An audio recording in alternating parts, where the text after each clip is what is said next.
જૂનાગઢની જનતાના મંતવ્ય શું છે આવો જોઈએ।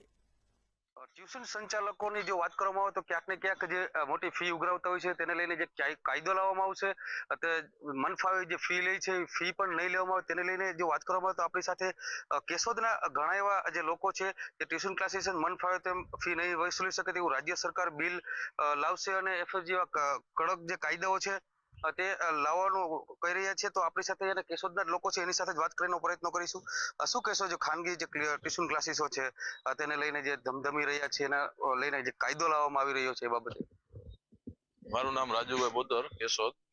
અત્યારે જે સરકારશ્રી દ્વારા ટ્યુશન ક્લાસીસ બાબતે ધ્યાન લઈ અને જે કાયદો ઘડવામાં આવે છે, જેમાં ખાસ કરીને ટ્યુશન ક્લાસીસ હોય એની એક ચોક્કસ ફી નક્કી કરવામાં આવે અને સરકારી ધારા ધોરણ મુજબ જાહેર કરવામાં આવે કે ભાઈ આટલા ધોરણથી આટલા ધોરણ માટે માત્ર આટલી જ ફી। પછી એથી કોઈ ફેકલ્ટી અલગ અલગ હોય તો સરકારશ્રીમાં આ લોકોએ રજૂઆત કરવી છે અમે આટલી ફી લેવું, અને પછી બાદમાં સરકારે એ રીતે જાહેર કરવું પડે કે ભાઈ આટલી ચોક્કસ ફી લેવાની, અને સાથે સાથે કાયદેસર રીતે એ બિલ્ડિંગ હોવી જોઈએ। અત્યારે આપણે જોઈએ છીએ કે સરકાર દ્વારા હોસ્પિટલોમાં જે રીતે બાંધકામની મંજૂરી છે, કોઈ ફાયર સેફટી છે, એ રીતની વ્યવસ્થા કડક નિયમ લેવા છે, તો એ મુજબનો આ ટ્યુશન ક્લાસીસમાં પણ આવો નિયમ લઈ આવવો જરૂરી છે।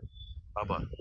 જરૂરથી શું કહેશો ખાનગી જે ટ્યુશન ક્લાસીસો હોય છે તેના માટે જે કડક નિયમો લાવવાની ક્યાંક સરકાર કડક નિયમો લાવવાની જે મંજૂરીને લઈને વાત કરવામાં આવી રહી છે, ખાનગી જે ક્લાસીસો ધમધમી રહ્યા છે તેને નિયમો લાગુ કરવામાં આવશે કે શું છે, આપ શું કહેશો?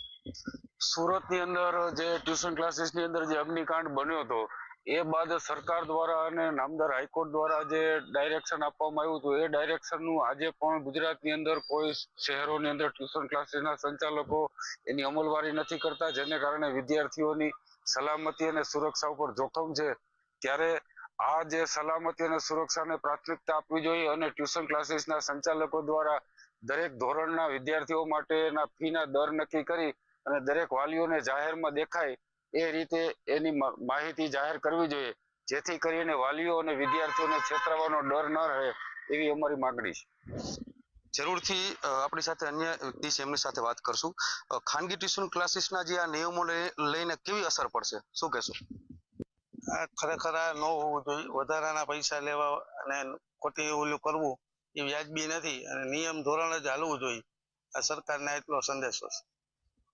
જરૂર તો જોયું તો કેશોદના જે તમામ જે લોકો હતા ક્યાંક ને ક્યાંક જે ખાનગી જે ટ્યુશનો જે ધમધમી રહ્યા છે તેની કોઈ સેફટીઓ ન હોય, તેના કોઈ લાયસન્સ ન હોય, એવી રીતના ધમધમી રહ્યા છે, તેને લઈને જે મોટી જાનહાનિ બને તેને લઈને જો કાયદાઓ આ રીતના લાગુ કરવામાં આવે તેવી પણ ક્યાંક ને ક્યાંક માંગણી કરી રહ્યા છે। ને જે ખાનગી સંચાલકો જે ટ્યુશન ક્લાસીસો વાળા જે ફીઓ મોટી મોટી ઉઘરાવી રહ્યા છે તેને લઈને ક્યાંક ને ક્યાંક કેશોદના લોકો નારાજ છે। ચેતન પરમાર, મંતવ્ય ન્યૂઝ, કેશોદ।